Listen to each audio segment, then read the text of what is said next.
boa noite a todos, gente. É sempre uma alegria, né, uma satisfação poder vir aqui na nossa querida casa, né, espírita, Mensageiros da Luz, do Oriente, Santa Teresa, Espírito Santo Brasil.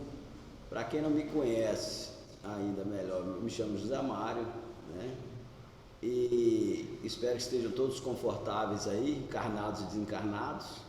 O pessoal de casa também que nos acompanha, nossa palestra. E hoje, o que eu vou falar aqui não é propriamente dita uma palestra nos modos que nós estamos acostumados a assistir aqui na casa, ou até às vezes apresentar. Ela é um estudo mais fruto de indagações, reflexões filosóficas que eu trago comigo. E eu gostaria de repartir com vocês, que são companheiros do ideal espírita, né? E é mais um bate-papo, um bate-bola, porque a gente está vivendo uma época, né, de muito atropelo. O mundo entrou numa velocidade meio que frenética, né, e a gente fica com aquela impressão de fim de mundo, o que está acontecendo. Às vezes a gente não consegue acompanhar, é muita informação, muita opção. E aí eu resolvi falar sobre esse assunto que está palpitando aí nas mídias sociais, nos meios de comunicação de maneira geral, que é justamente a questão da autoconsciência e da espiritualidade, né? Porque desde que o homem começou a pensar, ele se deu conta que existia, né? E a partir do momento que ele toma essa consciência de que ele existe, ele começa a indagar uma série de questões. Por que eu existo? Como é que eu fui criado? Para que eu estou aqui? Para onde eu vou? Quem sou eu? Como é que funciona o universo, né? E aí eu queria começar esse bate-papo fazendo algumas perguntas para vocês, mas não fiquem preocupados com as respostas não, porque na verdade, no fundo, nem eu as tenho, tá certo? E outra coisa também, a obra espírita, ela é um complexo maravilhoso de informações que são trazidas do mundo espiritual. É uma fonte fecunda de estudo, de orientação, mas ela também não traz em seu bojo respostas definitivas, nem verdades absolutas. E ela tem uma coisa muito interessante, que é o que me faz continuar estudando a doutrina espírita, é a questão da ciência, no seu triplo aspecto, né? De religião, ciência e filosofia, ela sempre nos chama atenção. Se você se deparar com uma questão que você tem a dúvida e ela for confrontada com a ciência, o dogma deve cair, o pensamento equivocado deve cair. A gente tem que se curvar à evidência científica. E isso é maravilhoso, porque a gente foge da questão da fé sem raciocínio, da falta de lógica, da falta de bom senso, né? Então eu gostaria de começar a perguntar aí se você tem consciência de você mesmo. Você tem consciência de si?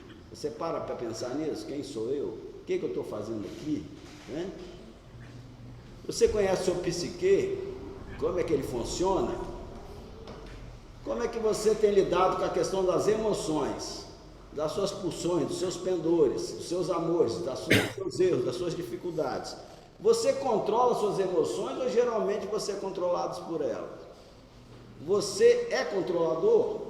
Eu sou, essa eu já posso responder de cara, que eu tenho esse mau hábito, essa ideia equivocada de querer controlar tudo que está ao meu redor, né?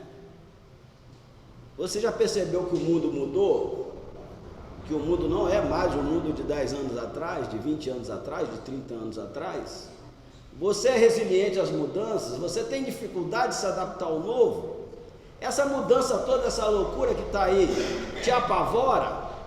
Ou você procura se adaptar, né?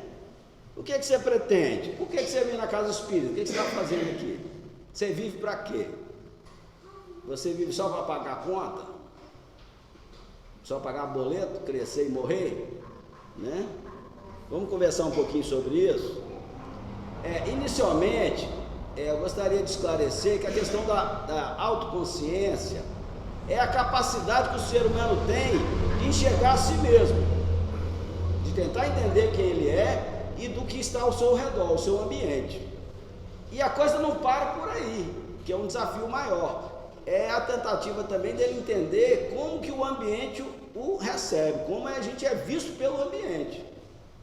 Muita gente, aqui se a gente começar a falar e responder, vai falar, eu tenho consciência, eu tenho autoconsciência, eu sei quem eu sou, para onde eu vou, o que eu quero, mas a maioria de nós está muito enganado.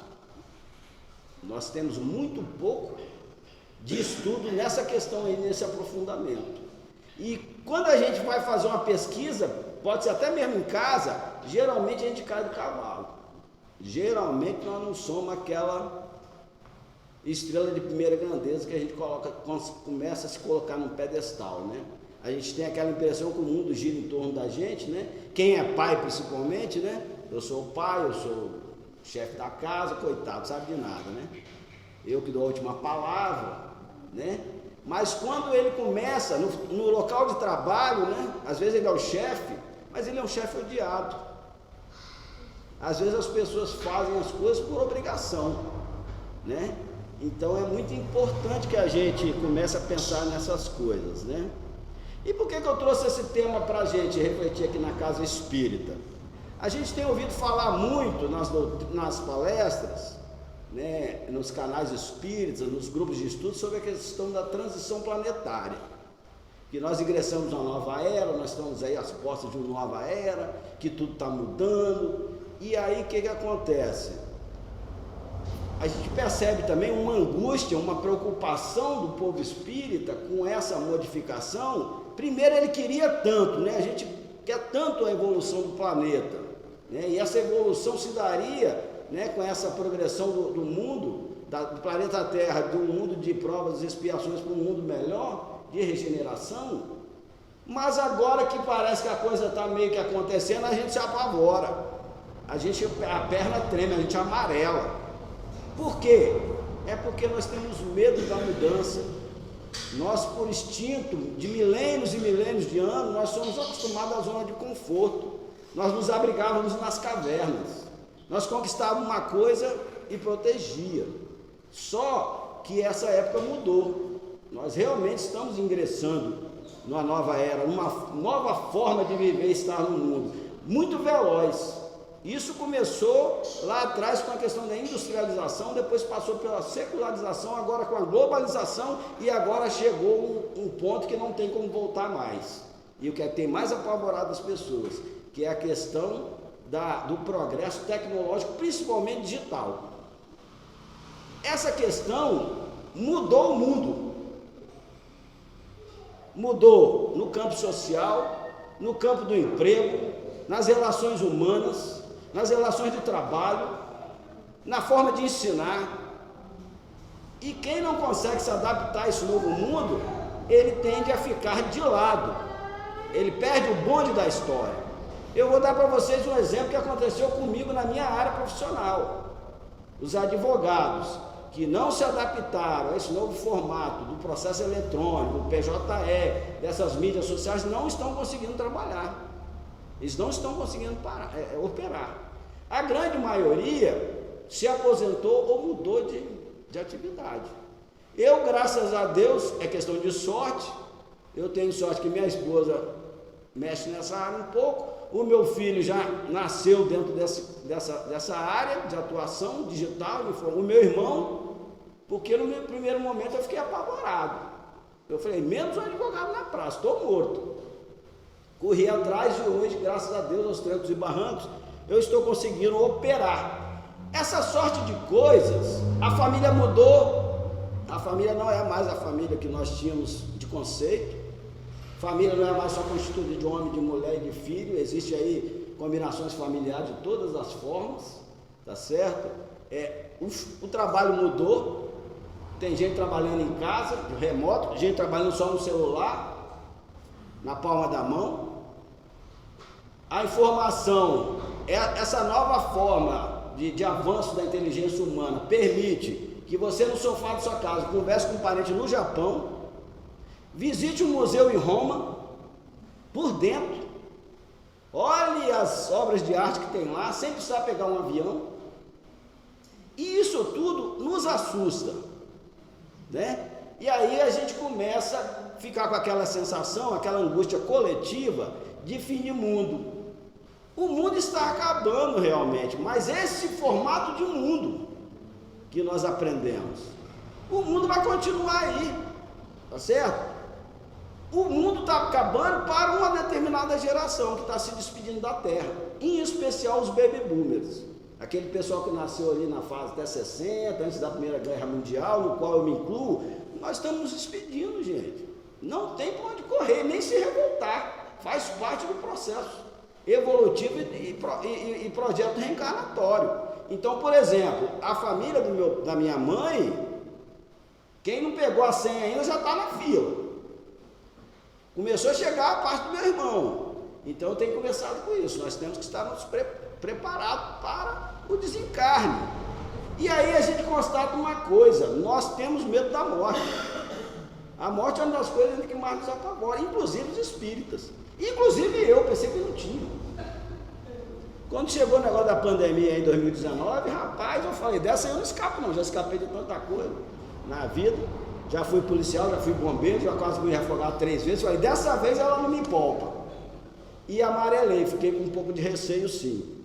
Mas é necessário que a gente pratique essa questão do autoconhecimento para a gente lidar com esses anseios, com essas dúvidas, com esses medos. Não tem problema nenhum com os erros, os nossos vícios, as nossas dificuldades. Adquirimos a consciência plena e definitiva que nós não somos perfeitos. E não fica falando por aí que você é melhor que os outros, que você é espírita, não. Isso é bobagem. Quem está pensando assim, eu vou falar, ó, está equivocado.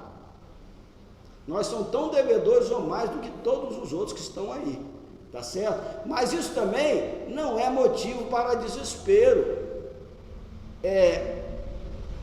Quem fica falando esse tipo de notícia cataclismática, né, e eu me causa espécie um pouco, tem alguns espíritas que fazem isso nas redes sociais, aí através do WhatsApp, de que um meteoro vai chegar na Terra, um novo vai acabar com tudo, que uma nova pandemia vai aniquilar a raça humana, vai ficar só as baratas. Sempre eles botam a barata no meio, não sei porquê, só vai ficar as baratas, ou então vai ter uma terceira guerra mundial, vai explodir tudo, ou então a China vai invadir aqui, a China vai tomar conta de tudo.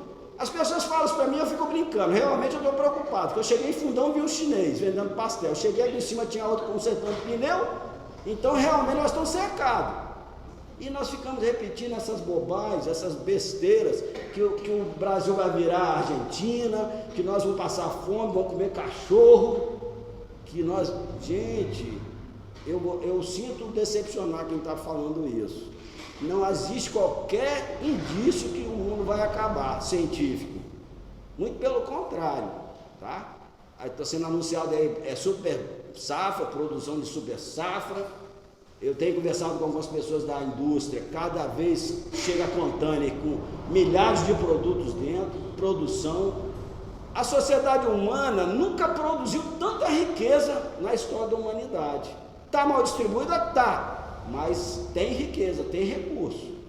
Quem passou ali em frente da prefeitura, viu lá aquelas máquinas bonitas paradas lá? Pois é, antigamente você sabe como fazia aquilo ali, né? É um enxadão mesmo. Pai. Então, nós espíritas, o espiritismo, dentro do seu aspecto filosófico, também religioso, científico, ela é uma doutrina progressista. Nós acreditamos na lei do progresso, nós acreditamos nas leis naturais que regem o universo, entre elas a lei do progresso. Meu pai era um camarada, tinha pouco estudo, mas ele tinha muita sabedoria. Era a coisa que ele mais tinha raiva quando a pessoa falava assim, o tempo bom era aquele tempo de antigamente. Ele ficava irado. Ele falou, meu filho, eu ia para o Rio de Janeiro, naquele trem Maria Fumaça, pegando fogo, peça de roupa, levava um dia para chegar no Rio de Janeiro, chegar lá, tinha que jogar a peça fora, chegava queimado igual um carvão, não tinha ônibus, não tinha condução, não tinha remédio, não tinha médico, não tinha dentista. Tempo de onça, gente. Tempo do Guaraná com rolha. Entendeu? Então, é uma falsa impressão. Hoje eu fico vendo, meu filho mora em Jardim da Penha, ele sai do apartamento, tem ônibus para lá, ônibus para cá. tem celular, tem computador, assiste aula online, faz plano de saúde, faz curso de formação online, namora online. Pô, tá ruim? Então eu não sei o que é melhor, né? Então, meus amigos, o que eu quero dizer para vocês, essa sensação equivocada que nós sentimos, essa angústia, ela é muito mais fruto da nossa dificuldade de adaptação às novas coisas do que o mundo realmente esteja se modificando. E hoje nós vivemos mais, o ser humano está vivendo cada vez mais. Então eu lembro, meu irmão sempre conta essa história, que uma vez a Gazeta publicou uma reportagem assim: mulher idosa de 40 anos morre atropelada na Vila Rubim. Mulher idosa de 40 anos. Olha o que a tecnologia, olha só o que a medicina já avançou. As mulheres de 40 anos hoje estão fazendo yoga, balé, dançando, jogando futebol, pilotando helicóptero, aeronave. Então para que está feio esse negócio. E outra coisa, Jesus veio ao mundo trazer a boa nova, uma mensagem carregada de otimismo, de coragem, de fé e de esperança. Não de medo, de insegurança, né? O sujeito já começa o dia reclamando: ó dia, ó azar, ó meu Deus, Deus não faz nada por mim. O sujeito já tem braço, perna, cabeça, orelha, cabelo, tem inteligência e quer ainda, fica esperando que as coisas caiam do céu. Uma das questões que se modificou muito foi a questão da religião também, não se iluda. Nós estamos vivendo hoje um fenômeno que alguns estudiosos chamam de fé customizada. O que é isso?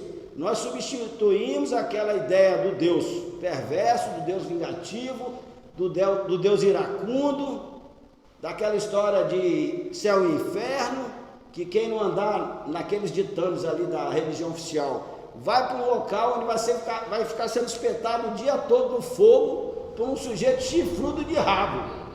Esse cara não tem nada que fazer não, gente, pelo amor de Deus, ficar espetando os outros. Nós já sabemos que nosso Deus, o Deus que a gente cultiva, que a gente ora, que a gente adora, é um Deus compassivo, é um Deus de amor, é um Deus que perdoa, é um Deus que quer ver os seus filhos felizes, né? E nós ainda estamos aí, essa questão da fé customizada, o que está acontecendo hoje no momento?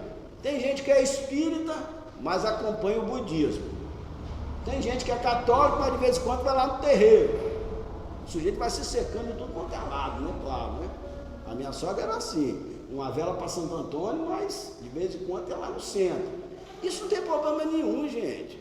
Nós temos que parar com essa questão. Aí eu estou já agora entrando na questão da espiritualidade, que a importância da gente buscar o autoconhecimento, a autoconscientização, que isso nos leva automaticamente à questão da espiritualidade. Porque o homem, ele tem, segundo os estudiosos, 4 tipos de inteligências básicas. A inteligência física, que é aquela que nos permite conhecer o funcionamento do nosso corpo. O que a gente pode fazer para ter uma vida mais longeva, mais saudável, mais produtiva? Existe um outro tipo de inteligência, que é a inteligência emocional, né? Que é a questão de você gerir aí as emoções, os pendores, né? As dificuldades que nós temos, os medos, as fobias. Existe a inteligência intelectual racional, que é essa do dia a dia, que você decora, que você estuda na tabuada, que você aprende uma partitura, que você escreve uma letra de uma poesia, enfim, um texto. Essa é a inteligência intelectual. E agora, o que tem aparecido muito, e que as pessoas, todo mundo estão atrás disso, é a inteligência espiritual. Porque nós passamos pela era da razão, da tecnologia avançada, da produção de riqueza, mas o homem continua angustiado no seu íntimo. Porque essa riqueza material somente, ela não preenche as respostas para a nossa vida. Nós sabemos intuitivamente que há algo maior, que é necessário que a gente se religue a esse algo maior, que é a unidade, que é o Pai. Nós viemos do Pai da unidade e nós tendemos a voltar para Ele. Uns mais depressa, outros no meio, outros mais lerdos, outros que levam centenas de milhares de anos para poder dar o primeiro passo, mas não tem como fugir dessa realidade, tá certo? E nessa busca dessa espiritualidade, que não tem nada a ver com religião, e aí eu queria falar para vocês aqui, é um ponto de vista meu, eu respeito a opinião de todo mundo. Para com esse negócio de querer ficar pegando todo mundo pelo braço e converter o sujeito a ser espírita. Isso é chato. Desculpa a expressão, é o famoso mala. Eu sei que eu tenho amigos espíritas que são assim. Você está lá falando, rapaz, você viu o Fluminense, o Flamengo, o jogo? Vamos para a casa espírita? Não, rapaz, nós estamos falando sobre outra coisa aqui. Estão lá no meio de uma discussão de coisa de trabalho, de um projeto, isso aconteceu porque você não está indo na casa espírita. Você tem que ir para a casa espírita. Aí o sujeito fala para ele, rapaz, vai lá em casa, todo mundo é evangélico, minha mulher é evangélica, meus filhos são evangélicos. Não, ó, isso aí está tudo errado, isso aí você larga tudo e vai para a casa espírita. Mas se eu for, minha esposa vai separar de mim, meus filhos... Não, larga eles para lá. Olha só que ponto que a gente vai chegando. Quando a gente sabe que a fé, a questão da fé, é uma questão de fórum íntimo. As pessoas... Nós nos aproximamos geralmente da doutrina do Espírito por dois motivos. Geralmente, na maioria das vezes, por necessidade, pela dor. E segundo, porque tem contato com a doutrina, começa a ler e começa a admirar os textos. E outra coisa também, pela conduta dos espíritas. Eu disse, rapaz, aquele casal ali é um casal aparentemente mais tranquilo, né, mais equilibrado. O que é? Por que eles conseguem manter a harmonia em casa, por exemplo? Né? Ah, pai, nós somos espíritas. Pô, tem dia de eu ir lá no centro com você, no domingo? Vamos lá numa palestra doutrinária, né? Ou às vezes o sujeito já chega lá, cheio de problema psiquiátrico, o sujeito já quer arrastar o sujeito para uma sessão mediúnica. Às vezes o problema do cara é tratamento médico mesmo. Eu estou cansado de ver isso no meu escritório, as pessoas chegam lá e começam a falar, Mário, você vai me salvar. Eu falei, não, no seu caso é de psiquiatra, você tem que procurar um médico, ou então Jesus, filho. Você só tem problema, você não tem Você falou comigo 20 minutos, você não falou uma coisa boa. Até eu já estou sentindo dor aqui nas costas, eu já estou todo empenado. Quando ela liga, eu não vou atender não, porque é arriscado. Aconteceu alguma coisa comigo. Então, gente, essa questão do despertar espiritual, da autoconsciência, ela obrigatoriamente, da autoconscientização, ela passa pelo primeiro princípio, que é o do autoconhecimento. Lembra de Sócrates? Né? Conhece a ti mesmo? Então, de que forma nós vamos fazer isso? Através do estudo. Não existe outra ferramenta. Aqui na casa tem vários grupos de estudos. Um dos que eu mais gosto é o estudo sistematizado da doutrina espírita. Porque as pessoas querem ser espíritas, mas não querem estudar. Não querem se aprofundar um pouquinho mais. Aí fica falando coisas, né, que qualquer pessoa leiga fala, sem conhecimento de causa. E quando você não estuda aquilo, aquilo acaba introjectando em você. Ele fica no Pai Nosso, só fica na primeira frase do Pai Nosso, ele não consegue. Ele não tem curiosidade nem para saber, que nós estudamos esse dia a semana, o que quer dizer o Pai Nosso. Que a gente fica repetindo, né? Perdoa as nossas ofensas, assim como nós perdoamos aqueles que nos ofendem, livrar-nos do mal, amém. Aí o sujeito roubou um celular dentro do ônibus, o pessoal do ônibus pegou e linchou o camarada. E aí chega em casa, Pai Nosso está no céu, perdoar as nossas ofensas. Gente, nós estamos fazendo as coisas sem parar para pensar. Será que Jesus faria isso? Pelo que a gente sabe da história, né, do que a gente estuda, quando o pessoal tentou linchar a prostituta, o que ele fez? Epa, calma lá. Adúltera, né? Desculpa, adúltera, né? Então o que acontece? A gente vem fazendo as coisas na superficialidade, repetindo as coisas sem nos aprofundarmos. E a casa, a doutrina espírita, ela oferece mecanismos para a gente estudar, né? Mesmo que de forma virtual, tem as reuniões periódicas da casa, o sujeito pode estudar por conta própria, pode estudar, né?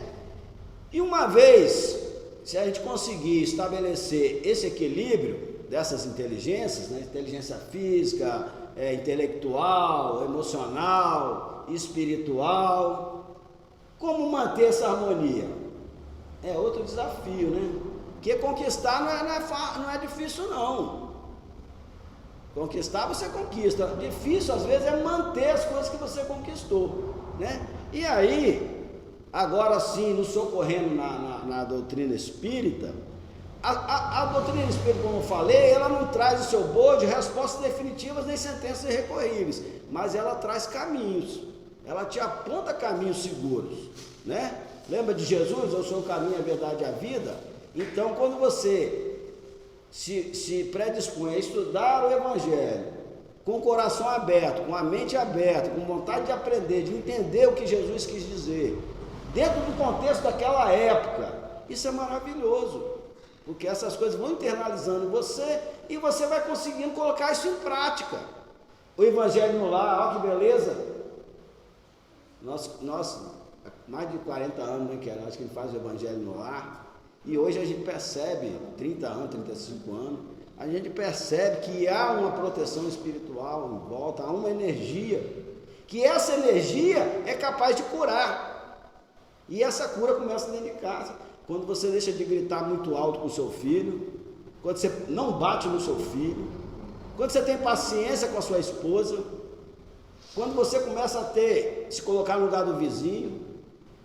Então, é dessa forma.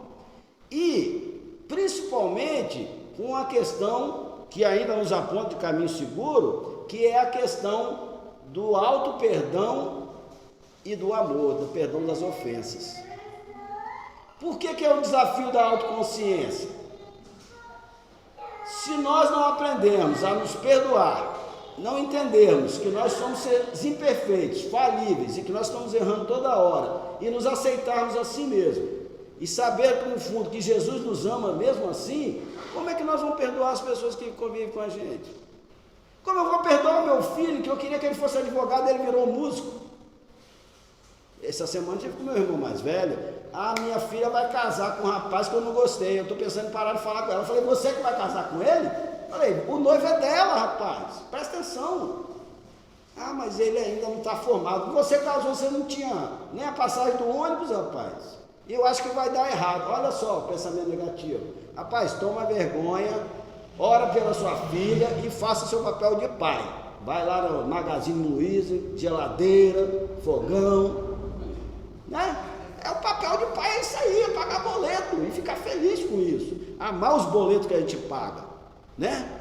Agora, se sua filha vai casar, ele está decepcionado que é aquela primogênita, né?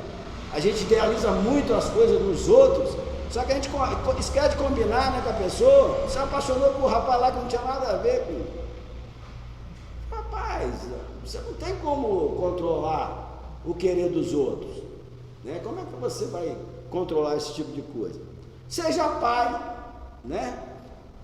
E uma coisa que me chama muita atenção, que Jesus, eu leio muitas coisas sobre Jesus e assisto filme, tudo que tem coisa de Jesus eu assisto, que eu não consigo entender direito, eu tenho muita dificuldade em entender as coisas. Tem uma passagem que eu gosto muito, que Pedro fica andando de Jesus e Pedro vai perguntando a Jesus, por que você não faz isso? Ele fala, eu não sei. Por que Deus não faz aquilo? Eu não sei.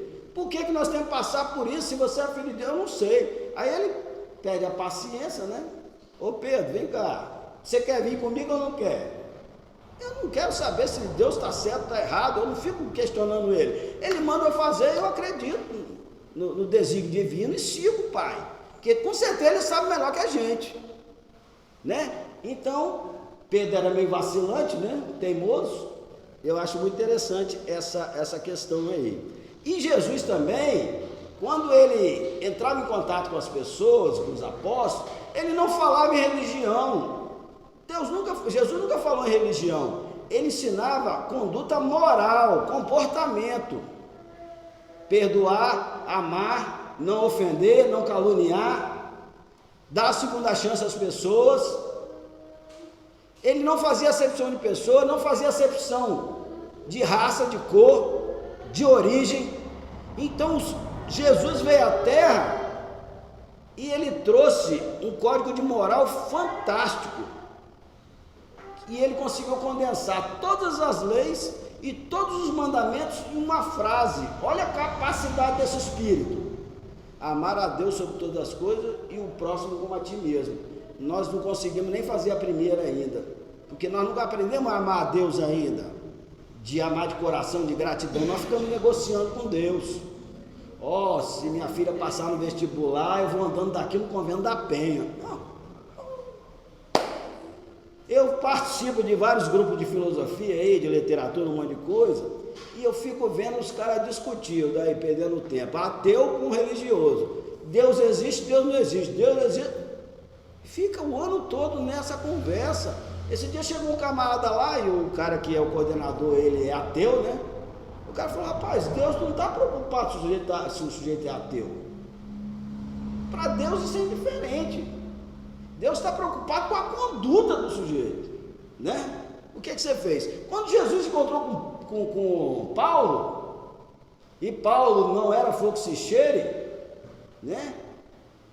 Que ele caiu do cavalo, que ele deu de cara com a realidade espiritual fantástica, né? Aquela coisa que cegou os olhos dele.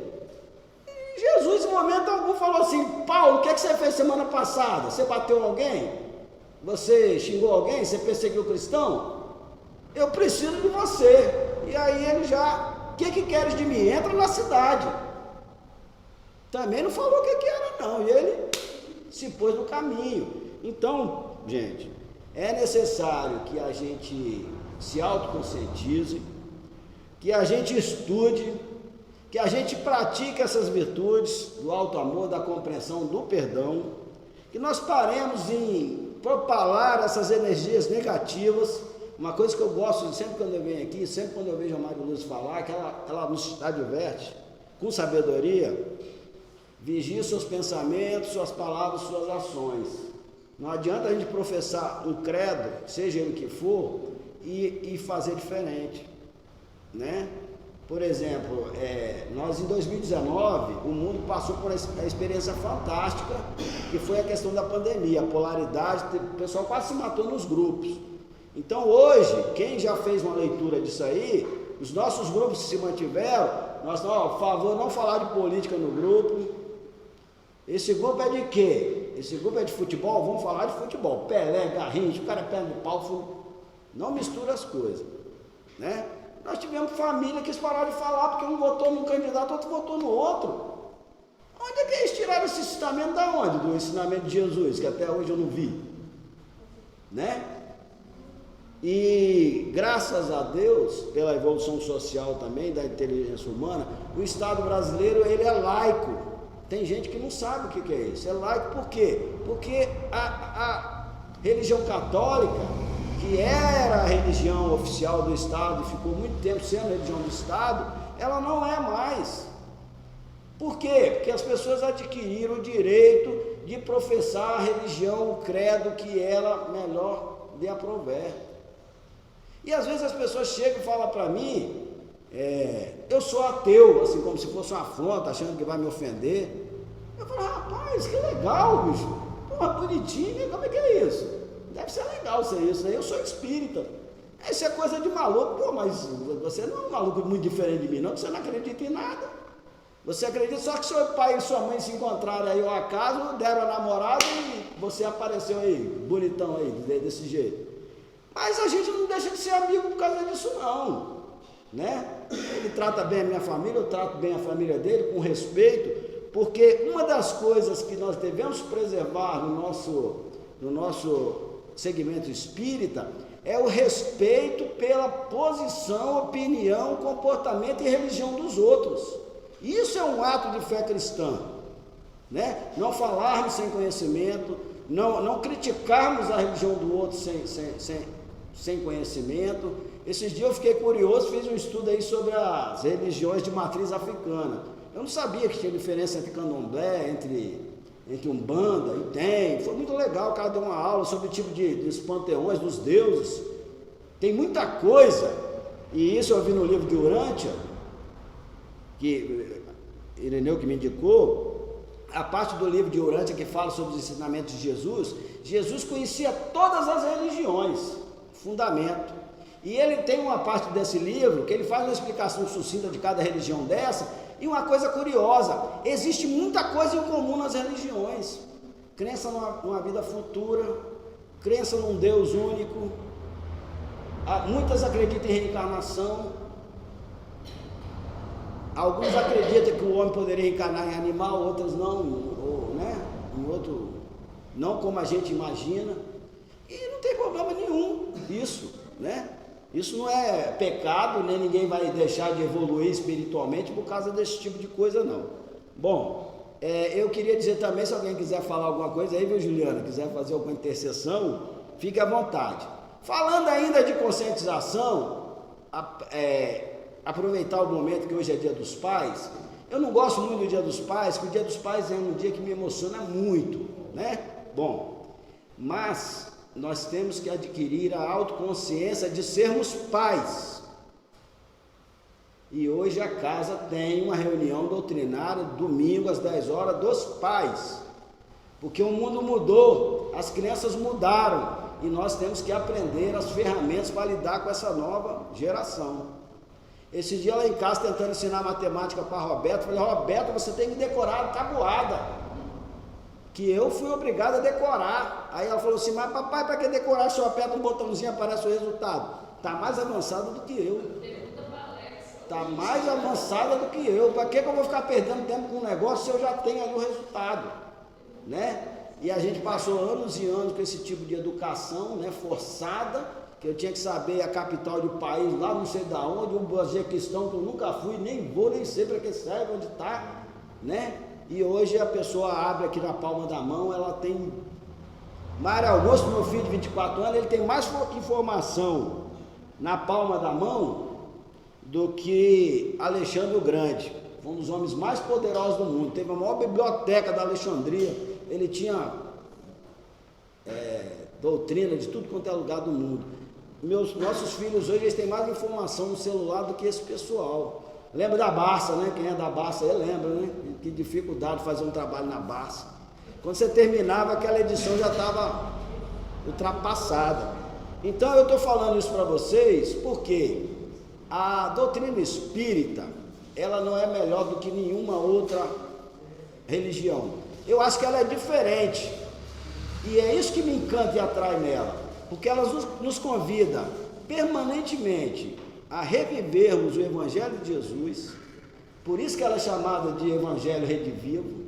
Ela nos dá explicações plausíveis daquelas respostas, daquelas perguntas que eu fiz ali. Muitas você vai encontrar sentido.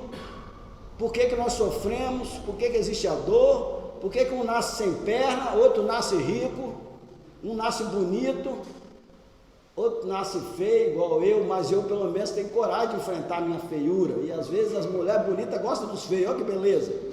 Não é muito comum você ver as mulheres bonitas com cara feio para lá e para cá? Então, a doutrina espírita, ela abre um leque na nossa frente de estudo para a gente tentar entender como funciona o universo. Ela explica até o funcionamento do universo de forma científica, através da Gênese, como é que se dá as questões da sucessórias encarnações, por que nós temos que reencarnar, porque alguns espíritos não precisam mais reencarnar, né? E é muito gostoso você poder estudar isso e dividir com as outras pessoas, né?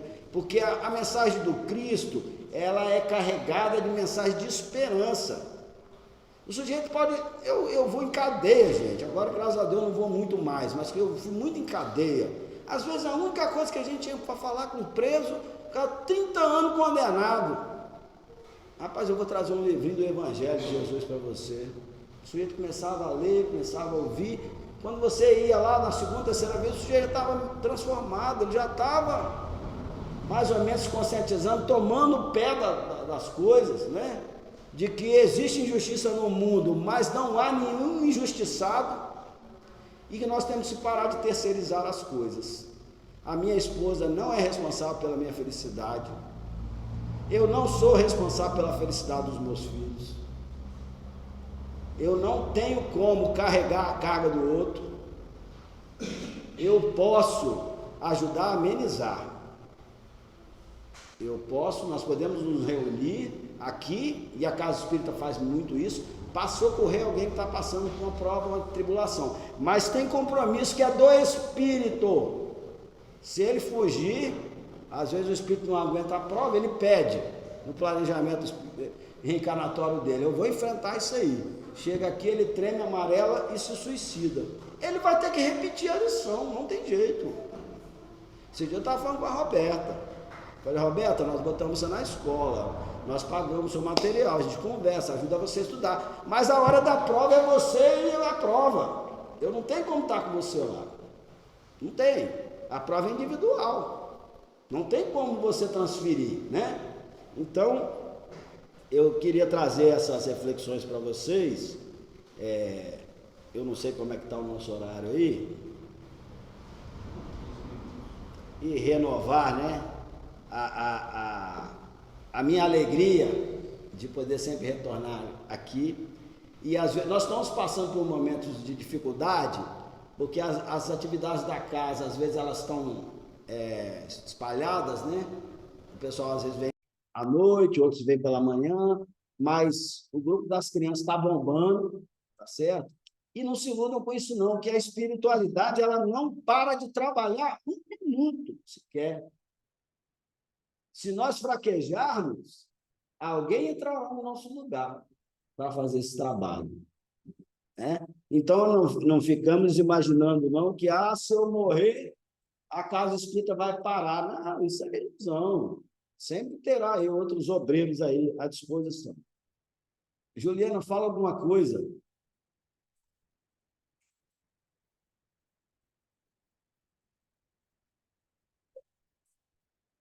Então, eu vou encerrar aqui,